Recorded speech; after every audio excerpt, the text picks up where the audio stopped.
بسم اللہ الرحمن الرحیم۔ ابو ہریرہ رضی اللہ تعالی عنہ سے روایت ہے کہ ایک بار نبی کریم صلی اللہ علیہ وآلہ وسلم لوگوں میں بیٹھے ہوئے ان سے باتیں کر رہے تھے۔ اتنے میں ایک دیہاتی آپ کے پاس آیا اور پوچھنے لگا کہ قیامت کب آئے گی۔ آپ صلی اللہ علیہ وآلہ وسلم اپنی گفتگو میں مصروف رہے۔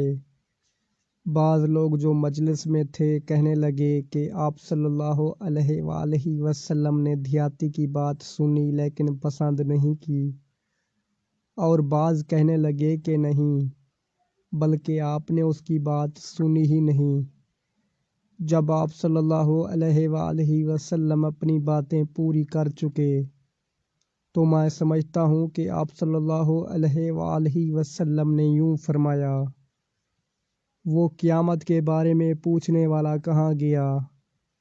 اس دیہاتی نے کہا، یا رسول اللہ، میں موجود ہوں۔ آپ صلی اللہ علیہ وآلہ وسلم نے فرمایا کہ جب ایمانداری دنیا سے اٹھ جائے تو قیامت قائم ہونے کا انتظار کر۔ اس نے کہا، ایمانداری اٹھنے کا کیا مطلب ہے؟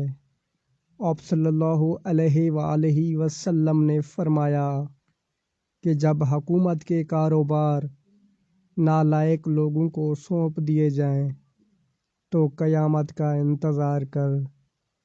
صحیح بخاری حدیث نمبر 59۔ اللہ تعالیٰ سے دعا ہے کہ اللہ تعالیٰ ہمیں اس پیاری حدیث پر عمل کرنے کی توفیق عطا فرمائے۔ آمین۔